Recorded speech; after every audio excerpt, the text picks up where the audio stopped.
ألم يأتكم رسل منكم يتلون عليكم آيات ربكم وينذرونكم لقاء يومكم هذا গুনাহ করার কারণে, অন্যায় করার কারণে,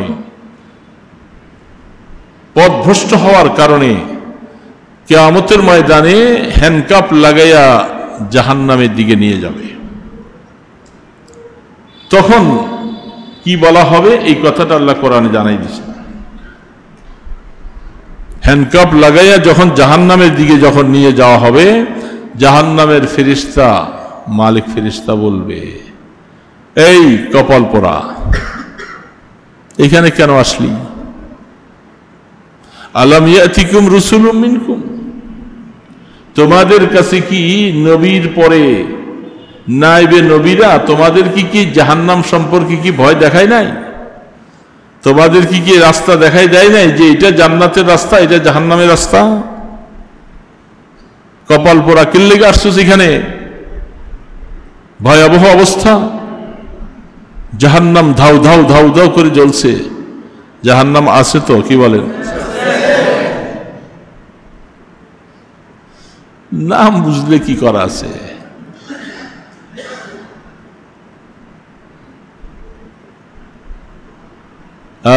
जैसा करना वैसा भरना, ना माने तो करके देख, जन्नत भी है जहन्नम भी है, ना माने तू मर के देख। अरे जा करबा, आगुन खाइले तो कयला आगुन आगबा, आंगरा आगबा, पायखाना करबा, खाइছো उल्टा पाल्टा, বাইরে কি আরেকটা? উল্টা চলছো, সব মন গড়া মতো চলছো। মরার পরে বুঝবা। কিছু মানুষ বলে, আরে মরার পরে যা হওয়ার আছে হইব, হোক না, যেন দুনিয়ার মধ্যে একটু স্বাদ মিটিয়ে যায়। এটা কোনোদিন কোনো মুমিনের কথা হয় না। মরার পরে কি হবে? আরে বাবা, কত বড় সাহস, কত বড় পাহলোয়ান তুমি! জান্নাতও আছে, জাহান্নামও আছে, যাইয়া দেখো না। সারা কোরআন এগুলি ভুরি ভুরি বয়ান করেছে আল্লাহ পাক। খুযুহু ফাগুল্লুহু ফাতুরুহু সুম্মাল জাহিমা সাল্লু সুম্মা ফি সিলসিলাতিন যারউহা ৭০ যিরাআ ফাসলু। ৭০ গজ লম্বা জিঞ্জির দিয়া বাঁধা হবে, বকরির পালের মতো টাইনা নিয়ে যাবে জাহান্নামের দিকে। চিৎকার করা হবে, কারো চিৎকার ফেরেশতারা শুনবে না। সারা কোরআন আর বলতেছে মরলে যা হওয়ার আছে হোক না কেন। আশ্চর্য কথা। এই জন্য আল্লাহ পাক দুনিয়ার মধ্যে আয়াত নাযিল করে জানাইছে, এই কপাল পোড়া, তুই কিল্লি গাইলি জাহান্নামের এনে। দুনিয়ার মধ্যে তোমাকে কি উলামায়ে কেরাম, নায়েবে রাসূলরা কি তোমাদের কি বুঝায় নাই যে খবরদার এই পথ থেকে ফিরে আসো, ফিরে আসো, ফিরে আসো, এটা জাহান্নামের রাস্তা? যেমনটা আমাদের রাসূল সাল্লাল্লাহু আলাইহি ওয়াসাল্লাম বলছিল, তারা মানে নাই। ঠিক তদ্রূপ রাসূল একদিন থাকবেন না, তিনি দুনিয়া থেকে চলে যাবেন। তার নায়েবে রাসূল যারা, এরা মানুষকে এইভাবে বারবার বলবে, বারবার বলবে। কপাল ভালো ওর যে নবীদের কথার পরে নায়েবে রাসূলদের কথা শুইনা শুইনা রাস্তাটা গ্রহণ করছে, এরা ভাগ্যবান। আর ওই ব্যক্তি ওইটা কপাল পোড়া যে উলামায়ে কেরামের কথা নিল না। কারণ রাসূল এসে তো আর এখন আর দাওয়াত দিবেন না, এখন রাসূলের উত্তরসূরি যারা, তারাই দাওয়াতটা দিবেন। এই জন্য তাদের কথা যারা নিল না, কপাল পোড়া। ওই দিন জাহান্নামের সামনে যদি যায়, আল্লাহ পাক বলছেন প্রশ্ন হবে, কেন আসলি কপাল পোড়া এখানে? সেইখানে বলবে, হ্যাঁ আসলে বুঝি নাই, যদি বুঝতাম ভালো হইতো। ওই সময় বলে কি লাভ হবে? আর কি ফিরে আসা যাবে? এই জন্য যারা আমরা আলেম হতে পারি নাই, আমাদের জন্য সোজা সহজ রাস্তা হলো এই সমাজের মধ্যে উলামায়ে হাক্কানি রব্বানি কারা, এদের খোঁজ খবর নেন, নিয়া নিয়া তাদের কথা মতো নিজের হায়াতটাকে ওইভাবে কাটান। ইনশাআল্লাহ তাহলে নাজাতের রাস্তায় উঠা যাবে। নাজাতের রাস্তায় ওঠা যাবে। কারা শরীয়তের উল্টা চলে, এই সমস্ত লোকের থেকে নিজেরা নিজেদের ওই অবস্থা দিয়াই বাঁচার চেষ্টা করতে হবে যে এটা আসলে নাজাতের রাস্তা না। কয়েক বছর আগে হোমনা কলাকান্দা এলাকা মাহফিলে দিয়েছিলাম, বৃহস্পতিবার দিন মাগরিবের নামাজের আগে গাড়ি যাইতেছে, ওইখানে একটা মাজার আছে, এটার পিছনে হলো মাদ্রাসা।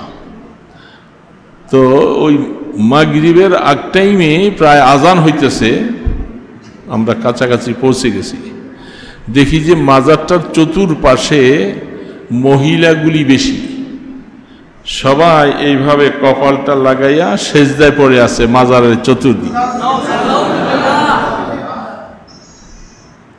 শুধু এমনি একটা নজর দেখা তাড়াতাড়ি গাড়ি নিয়ে চলে গেছি, আমরা আবার মাদ্রাসার কাছাকাছি মাগরিবের জামাত ধরব।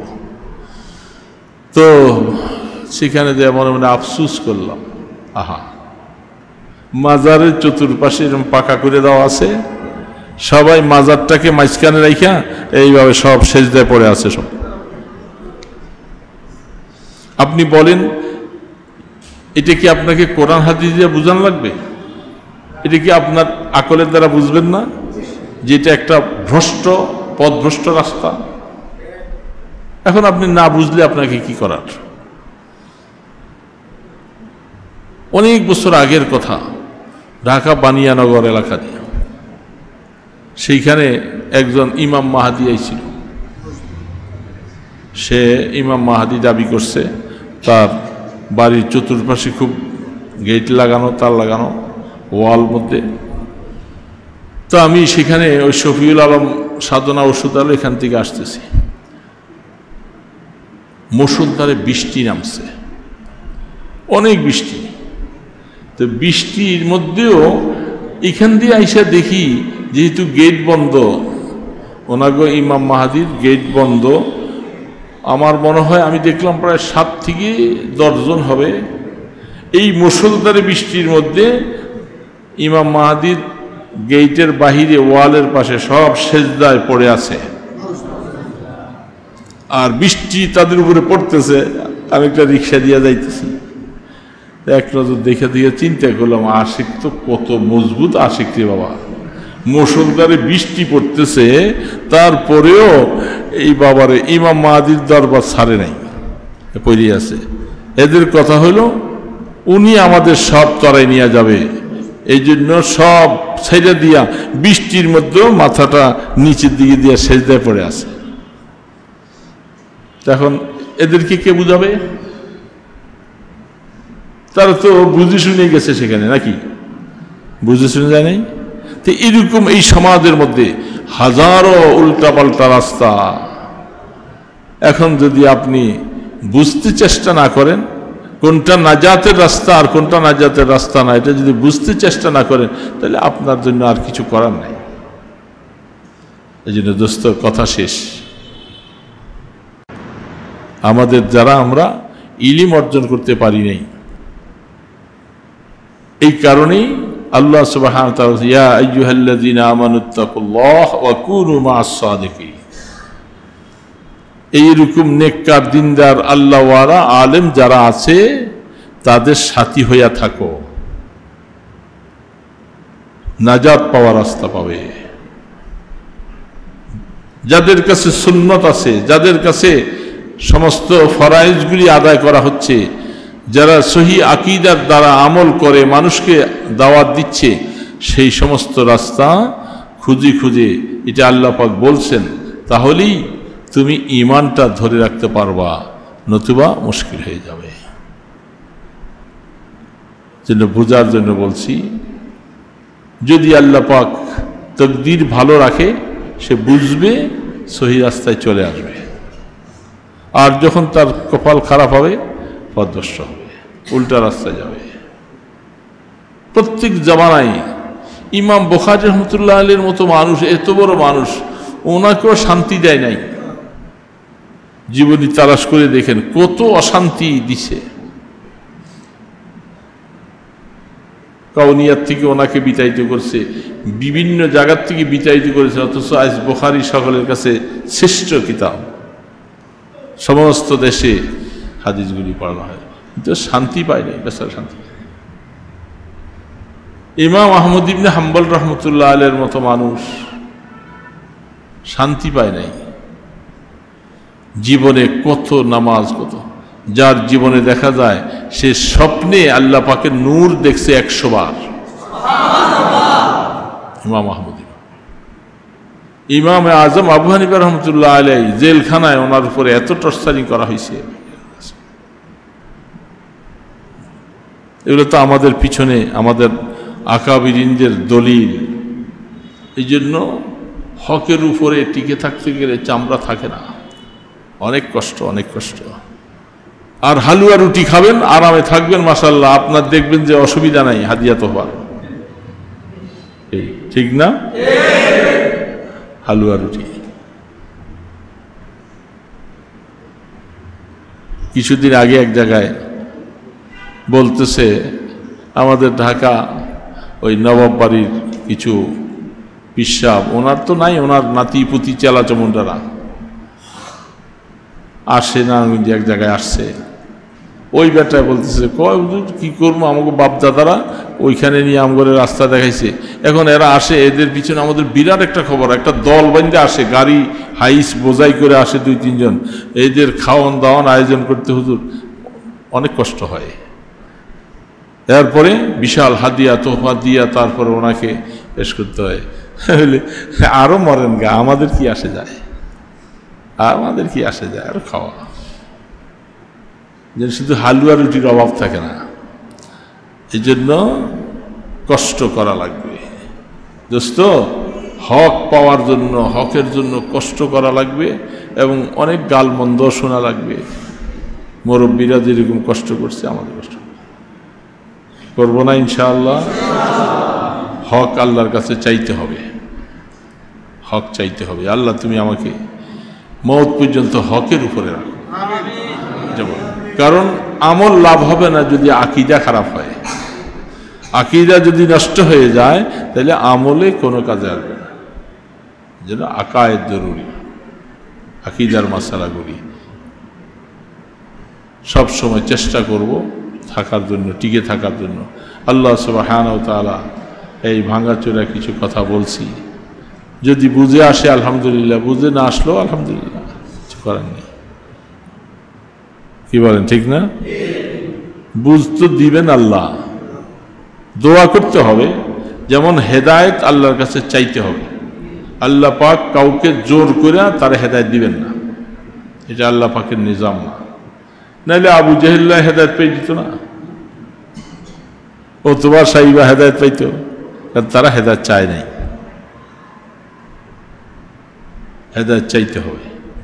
এই জন্য আল্লাহ ইহদিনাস সিরাতাল মুস্তাকিম, ইহদিনাস সিরাতাল মুস্তাকিম, আল্লাহ তুমি আমাকে সিরাতুল মুস্তাকিমের জন্য তুমি আমাকে কবুল করো, চেষ্টা করো। আমার ছেলে মেয়ে, আমার বিবি বাচ্চা, আমার বন্ধু বান্ধব সবাইকে এইভাবে করে আল্লাহর কাছে দোয়া করতে হবে।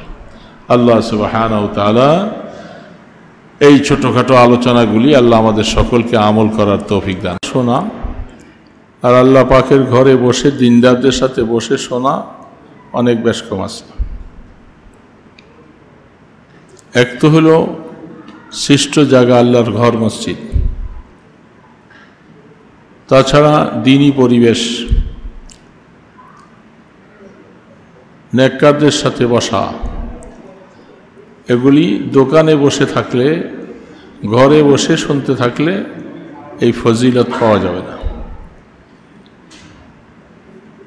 আলোচনা সব সময় দিলের কানে শোনা চাই।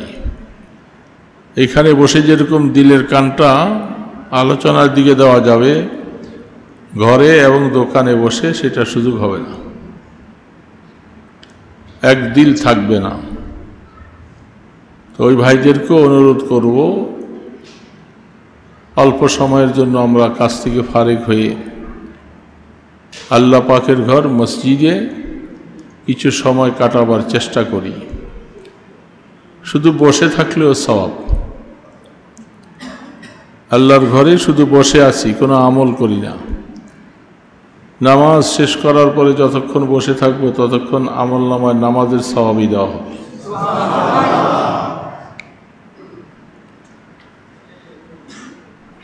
দুনিয়ার মধ্যে যত মানুষ আছে সবাই তারা দুনিয়ার কাজ কারবার করে, আর প্রত্যেকের একটা টার্গেট থাকে, একটা উদ্দেশ্য থাকে। কাজগুলাকে গোছাবার উদ্দেশ্যে বিভিন্ন নিয়ত, বিভিন্ন রকমের এরাদা তাদের থাকে। ঈমানদারের মূল টার্গেটটা হলো আখিরাতের দিকে। দুনিয়া সাময়িকের জন্য বেঁচে আসি, করতে হবে, চলতে হবে, কিন্তু ঈমানদারের আসল উদ্দেশ্য হলো আখিরাত। কি বলেন আপনারা, ঠিক না? মুমিন তো ঈমান আনছি এই আশায়, দুনিয়ার বিশাল কিছু পাবে, এটা মুমিনের কামনা না। মুমিনের মূল কামনা হলো আমার মৃত্যুটা ভালো হয়, কবরটা সুন্দর হয়, আখিরাতে আল্লাহ পাকের কাছে নাজাত পেয়ে যাই। এই দাওয়াতটাই দিয়েছিলেন সমস্ত নবী রাসূল, এবং সর্বশেষ নবী, সর্বশ্রেষ্ঠ নবী, আকায়ে নামদার, তাজদারে মদিনা, হাবিবে কিবরিয়া, সরকার দো আলম, মাহবুব খুদা, ইমামুল আম্বিয়া, খাতামুন নবিয়্যিন, মুহাম্মদুর রাসূলুল্লাহ সাল্লাল্লাহু আলাইহি ওয়াসাল্লাম, তিনিও এই দাওয়াতই দিয়েছিলেন। ইয়া আইয়ুহান নাস কুলু লা ইলাহা ইল্লাল্লাহ তুফলিহু, তোমরা এক আল্লাহর উপর ঈমান আনো, তোমরা সফলতা অর্জন করবে। এই দাওয়াতটুকু তিনিও দিয়েছিলেন। আল্লাহর হাবিবের দাওয়াত থেকে এত শ্রেষ্ঠ দাওয়াত পৃথিবীতে আর কারো হতে পারে না। তবে মানুষ আল্লাহর হাবিবের সেই দাওয়াতটা অনেকে বুঝে আসার পরেও গ্রহণ করে নাই। আমরা আজকে 1450 বৎসর পরে দুনিয়াতে আসছি, আমরা রসুল পাই নাই, সাহাবী পাই নাই, তাবিঈন পাই নাই। তো আমাদের কাছে মাধ্যমের পরে মাধ্যম হতে হতে দাওয়াতটা আমাদের কাছেও পৌঁছেছে। সেই সুবাদে আমরাও আল্লাহর পয়গম্বরের উপর ঈমান আনছি, আল্লাহ পাকের উপর ঈমান আনছি, রসুলের বাতলানো রাস্তায় চলার জন্য চেষ্টা করছি। তবে উদ্দেশ্য আমাদেরও সকলের এক, যেন আমরা আখিরাতে সম্মানিত হতে পারি। যারা আশপাশে আছে, রসুলের জমানায়ও যারা আশেপাশে ছিল, তারা আল্লাহর হাবিবের এই দাওয়াতটাকে সুন্দরভাবে তারা নেয়নি। অথচ তারাও বাইতুল্লাহ ঘর তাওয়াফ করেছে,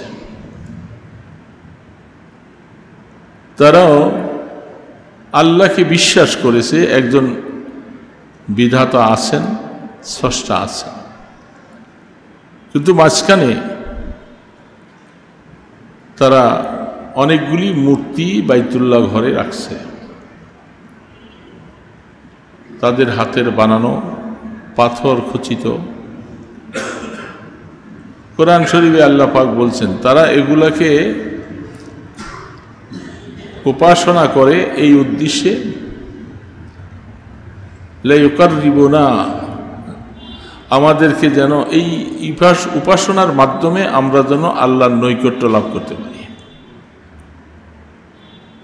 তারা এই নিয়তে মূর্তি পূজা করেছে, দেবদেবীর পূজা করেছে, লাত, উজ্জা, মানাত, ইয়াগুস, এই সমস্ত মূর্তিগুলার পূজা তারা করেছে। বাইতুল্লাহ ঘর তাওয়াফ করতেছে, হজ তারাও করেছে, বেশ কম কোথায়? তারা বাইতুল্লাহ তাওয়াফ করতেছে, হজ করেছে, তারাও কিছু ভালো কাজ করে, মানুষকে জমজমের পানি পান করাইছে।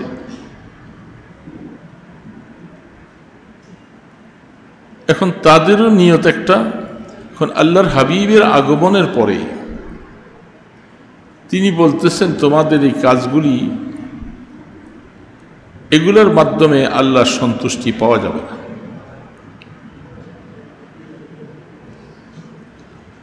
এই কথাটাই যখন তাদের সামনে আসলো, তারা পরস্পরে রাসূলের সাথে বিরূপ বিদ্রোহ শুরু করল।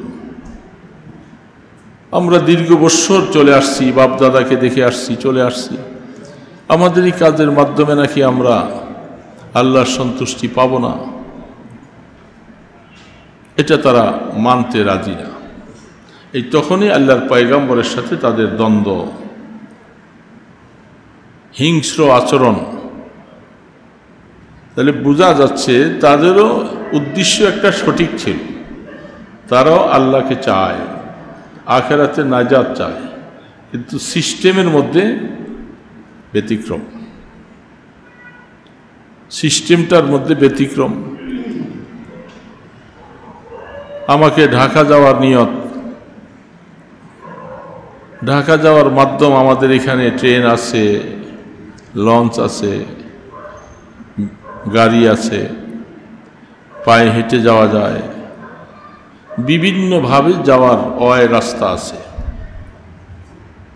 নিয়ত সহি। এখন একজন ট্রেনে যাবে, একজন বাসে যাবে, একজন লঞ্চে যাবে, আর একজন হাইটা যাবে, উদ্দেশ্য হলো ঢাকা যাওয়া। এই যে বিভিন্ন মাধ্যমগুলি, আমরা মনে মনে চিন্তা করতেছি অসুবিধা কি, মাধ্যমে আমার যাইতে পারলেই তো হলো, আমার ঢাকা যাওয়া উদ্দেশ্য। দিন ইসলামের ব্যাপারে আল্লাহ রসুল আইসা তিনি এটাকে বাদ দিছেন, প্রত্যাখ্যান করেছেন। জান্নাতে যাওয়ার উদ্দেশ্য তোমাদেরও, আমি রসুলেরও, কিন্তু যেই মাধ্যমগুলি তোমরা ধরেছ, ইচ্ছা করে প্রত্যেকে এক একটা মাধ্যম ধরার অনুমতি নেই। মাধ্যমটা হতে হবে সর্বসম্মতিক্রমে আল্লাহ প্রদত্ত মাধ্যম হতে হবে। নিজের মন গড়া মতো মাধ্যম হলে গন্তব্যস্থানে তুমি পৌঁছতে পারবে না।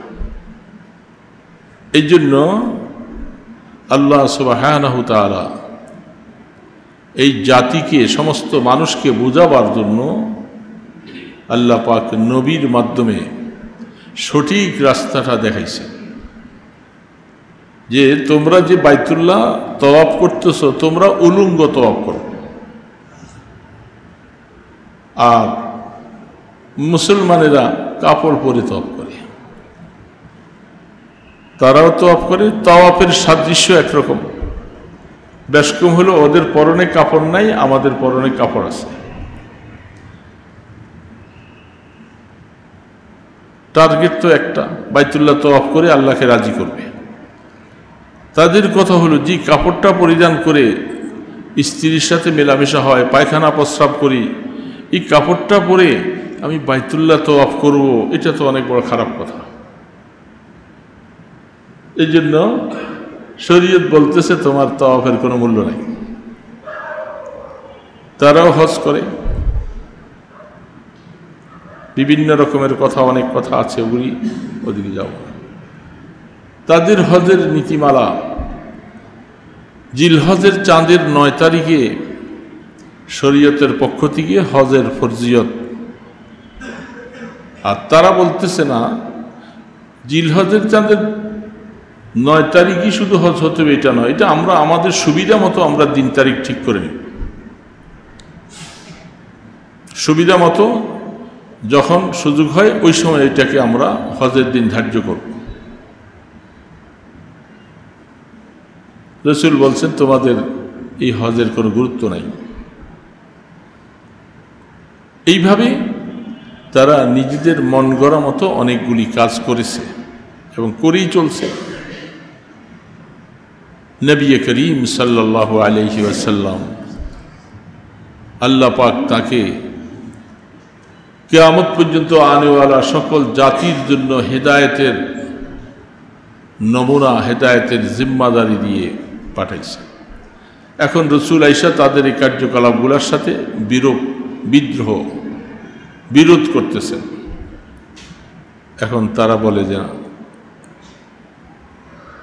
আপনার কথা নেওয়া যাবে না, আমাদের কথা। এই সেখান থেকেই দ্বন্দ্ব আর সংঘর্ষ। তাহলে বোঝা যাচ্ছে, এই কথাটা আমরা বুঝবো যারা এখানে আছি, বাইরে শুনতেছি। উদ্দেশ্য তো সকলের ঠিক, জান্নাতে যাব, কিন্তু মিডিয়ার মধ্যে, মাধ্যমের মধ্যে নিজের মন গড়া মতো অনেক মিডিয়া মাধ্যমকে তৈরি করেছি। যেমন ওই জামানায় কাফের মুশরিকেরা নিজেদের খেয়াল খুশি মতো মাধ্যমকে তৈরি করেছে। রাসূল বলছেন এই মাধ্যমে আল্লাহ পর্যন্ত পৌঁছা যাবে না। ঠিক এই কথাটা কিয়ামত পর্যন্ত চলতে থাকবে। উদ্দেশ্য ঠিকের সাথে সাথে মাধ্যমটাও সঠিক হতে হবে। এই জন্য এখন কত রকমের ফেরকা। গতকাল পাবনা ঈশ্বরদী ছিলাম, আমি সেখানে বয়ান করতেছিলাম। তো সেইখানে নতুন অনেক মতবাদ সৃষ্টি হয়েছে। একটা সম্প্রদায়, তারা নাকি আহলে কোরআন, এই আহলে কোরআন নামীয় একটা সংগঠন তৈরি হয়েছে। কিছু যুবক ছেলেদেরকে তার ভক্ত বানাইছে। তারা হাদিস বিশ্বাস করে না, তারা বলে যে শুধু কোরআন। এই মতবাদের উপরে মানুষকে দাওয়াত দিচ্ছে। কিছু কিছু মানুষ তাদের ভক্ত হয়ে গেছে। তো সময় খুব কম ছিল, আমি ট্রেনে সফর, এই জন্য অল্প সময় কিছু কথা বলে আসছি। শুনতে তো জিনিসটা ভালোই শোনা যাচ্ছে, আহলে কোরআন। আহলে কোরআন তারা শুধু কোরআন মানে, হাদিস মানে না।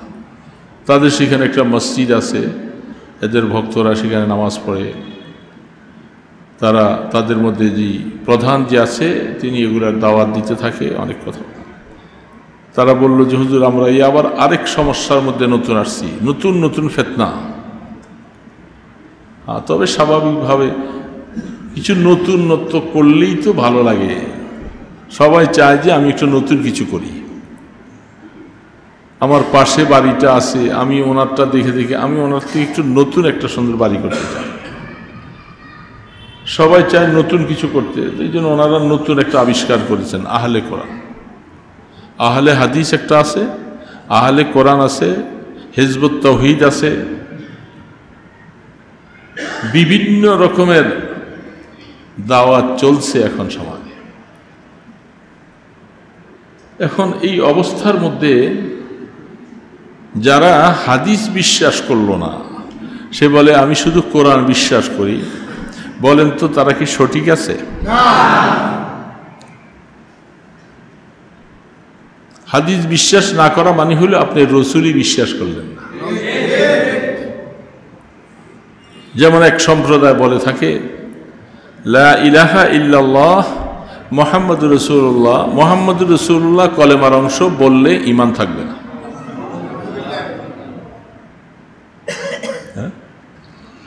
শুধু কলেমা লা ইলাহা ইল্লাল্লাহ পর্যন্ত, মুহাম্মাদুর রাসূলুল্লাহ বলা যাবে না, এটা কলেমার অংশ না। এরাও দাওয়াত দিচ্ছে। অথচ আহলে সুন্নাত ওয়াল জামাতের আকীদা হলো, আহলে সুন্নাত ওয়াল জামাত বুঝছেন তো, যেটা সত্যিকার আহলে সুন্নাহ ওয়াল জামাত, রাসূল এবং সাহাবায়ে কেরামদের পদাঙ্ক অনুসরণ করে যারা চলছে, সেটা হলো আহলুস সুন্নাহ ওয়াল জামাত। এই আহলুস সুন্নাহ ওয়াল জামাতের আকীদা হলো কলেমার দোনোটা অংশটাই আল্লাহ প্রদত্ত। লা ইলাহা ইল্লাল্লাহ মানল, মুহাম্মদ রাসূলুল্লাহ মানল না, সেও ঈমানদার না। যে শুধু মুহাম্মদুর রাসূলুল্লাহ মানল, লা ইলাহা ইল্লাল্লাহ মানল না, সেও ঈমানদার না। ঈমানদার হতে হলে তাকে কলেমার দোনোটা অংশ পুরোপুরি বিশ্বাস করা লাগবে। এখন তারা বলতেছে মুহাম্মদুর রাসূলুল্লাহ কলেমার অংশ বললে ঈমান থাকবে না।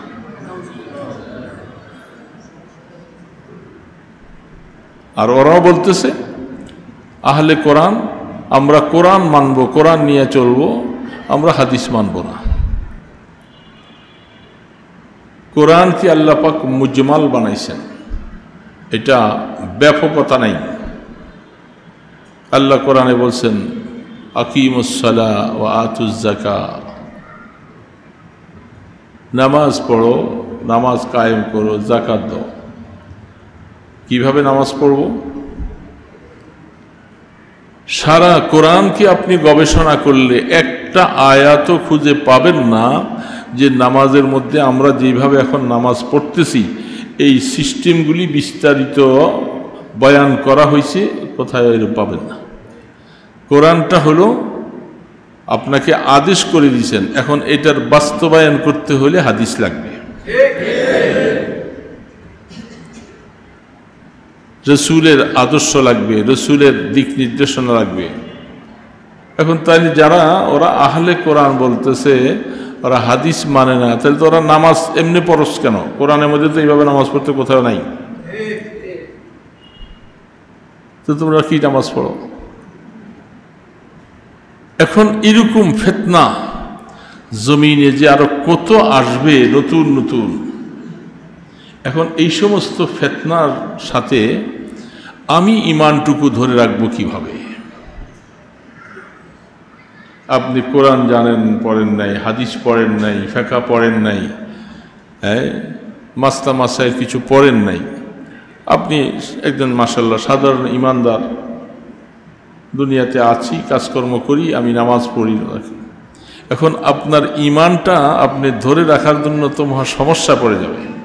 এখন এই সমস্ত দাওয়াত এসে আপনার সামনে যখন চলে আসবে, তখন আপনি বিভ্রান্ত পড়বেন যে হায় কি আমি ঠিক না এরা ঠিক, আমি কেমনে বুঝবো? আর আপনার তো সেই আলেম নাই, আর সকলেই এইভাবে আলেম হবেও না। সমাজের মধ্যে কিছু সংখ্যক মানুষ তারা তাফাক্কু ফিদ্দীন, দিন হাসিল করবে, এই সমস্ত জিনিস জানবে, এগুলি তারা সাধারণ মানুষকে বুঝাবে। এখন আমাদের অবস্থাটা কি হবে যারা আমরা কোরআন হাদিস পড়ি নাই? এখন আপনার সামনে যেরকম বিভিন্ন দাওয়াত যখন আসতে থাকবে, এখন আপনি চিন্তা করবেন যে আমি এখন কোন পথে যাব? মহা সমস্যা। তাদের একটা দলিল হলো, তারা বলে যে হাদিস লাগবে না, তাদের দলিল হলো, তাদের জিনিস হলো আকল। আকল সঠিক থাকলে বা সে সম্পূর্ণভাবে সে আল্লাহ পর্যন্ত পৌঁছতে পারবে আমল করে। আকলটাই হলো তাদের মূল পুঁজি, এটার উপরে দাওয়াত চলছে। হ্যাঁ, আমি এই কথা আপনাকে বুঝাই, আকল এটা জরুরি জিনিস, দরকার। আকল ছাড়া যে থাকে তাকে বেআকল বলা হয়, পাগল বলে, যার দিমাগ নেই, মজনুন। এর সাথে শরীয়তের কোনো হিসাব নিকাশ নেই, শরীয়তের হিসাব নিকাশ নাই, সামাজিক কোনো কাজ কারবার নাই। পাগলের সাথে কিছু আছে? তার ঘর নাই, সংসার নাই, বিবাহ নাই, শাদী নেই, না মা নাই, বাবা নাই, কিছুই নেই, সে পাগল। এখন তারা বলতেছে এই দাওয়াতটা আজকে মনে হয় আজকে নতুন শুনছেন আপনারা, নতুন না? এ আহলে কোরআনের দাওয়াত পাইছেন আর কখনো? এই পাইয়ে যাবেন আস্তে আস্তে। এখন তারা বলতেছে আকল এটি হলো আমাদের মূল মন্ত্র, আকলের দ্বারা আমরা সব কিছু ক্যাচ করব, আমরা আল্লাহকে চিনব, জান্নাতের রাস্তা খুঁজবো, সব কিছু আকলের মাধ্যমে। এই কথাটাও সম্পূর্ণ একটা ভুল কথা।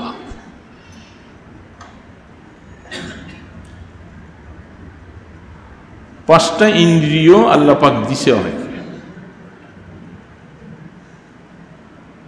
এই 5 ইন্দ্রিয় এটা আমাদের আছে। 5 ইন্দ্রিয় বুঝছেন? হ্যাঁ, সবাই বুঝে নাই। 5টা ইন্দ্রিয় এটা মানুষের কাছে আছে। জবান, চক্ষু, কান, এই 3টা ইন্দ্রিয় এখানে আছে। ত্বক, এই যে এখন আবহাওয়াটা ঠান্ডা লাগে না গরম লাগে, এটা কি আপনি কান দিয়া বুঝেন না আপনার এই ত্বক দিয়া বুঝেন? এটার মধ্যেই আপনি বুঝতে পারেন যে এখন ঠান্ডা লাগতেছে। এই ঠান্ডাটা আপনার এই চামড়াই আপনাকে বলে দিচ্ছে। কান দিয়া যে কাজ হবে চক্ষু দিয়া সেই কাজ হবে না। বাহির থেকে কথা আসতেছে, সেই কথাগুলি যদি আপনি বলেন যে আমি চোখের মাধ্যমে এগুলি সব অর্জন করছি, এটা ভুল কথা। চোখের মাধ্যমে আওয়াজের কাজ হবে না। আওয়াজের কাজ হতে হলে আমাকে কান লাগবে, এটা একটা ইন্দ্রিয়। কানের কাজ চক্ষু দিয়ে হবে না। এখন জবানের কাজটা হাত দিয়ে হবে না। শ্বাস প্রশ্বাস নেওয়াটা এটা হাত দিয়ে করা যাবে না। তাহলে এই যে পঞ্চম ইন্দ্রিয়, এগুলি যাদের যাদের মধ্যে আছে, আপনি কান, চক্ষু, নাসিকা, জিহ্বা, ত্বক, এগুলি একজন মানুষের জন্য দুনিয়ার বিভিন্ন জিনিস হাসিল করার জন্য প্রয়োজন। এখন এমন এমন জায়গার মধ্যে যাইয়া দেখবেন আপনার পঞ্চম ইন্দ্রিয় সেখানে বিকল হয়ে যাবে। সেখানে ত্বকও কাজ করবে না, দৃষ্টিতেও কাজ করবে না, শ্রবণেও কাজ করবে না, জিহ্বায়ও কাজ করবে না, এমন কিছু ব্যাপার আছে। এখন আমি আপনাকে উদাহরণ বলি, যেটা পঞ্চম ইন্দ্রিয় যেখানে গেলে ফেল, কাজে আসবে না, কোনোটাই কাজে আসে না। সেইখানে আপনি খাটাবেন কি? আকল, ব্রেন যেটাকে বলা হয়। আপনি এখন ব্রেন খাটাইয়া অনেক কিছু কাজ বুঝবার চেষ্টা করবেন। এই জন্য ব্রেনটাকে তারা মূল বানাইছে। আমার হাতে কাজ আসলো না, চোখে আসলো না, কানে আসলো না, এগুলো দিয়ে আমি ক্যাচ করতে পারি নাই। আমি ব্রেন খাটাইয়া অনেক কিছু করতে পারি। এই জন্য ব্রেনটাকে তারা মূল তাদের চাবিকাঠি বানাইছে। আচ্ছা, আমি আপনাকে জিজ্ঞাসা করি, কবরের মধ্যে আযাব হবে, শান্তি হবে, এটা আপনি ক্যাচ করবেন কি দিয়া? আকল দিয়া পারবেন? কবরের খবরাখবর আকলের মাধ্যমে, চক্ষুর মাধ্যমেও না, কানের মাধ্যমেও না, ত্বকের মাধ্যমেও না, ব্রেন দিয়েও না। তাহলে ব্রেনটাও এক জায়গার মধ্যে যেয়ে বিকল হয়ে যাবে, সেখানে আর ব্রেন চলবে না। কিতাবের মধ্যে অনেকদিন আগে দেখেছিলাম,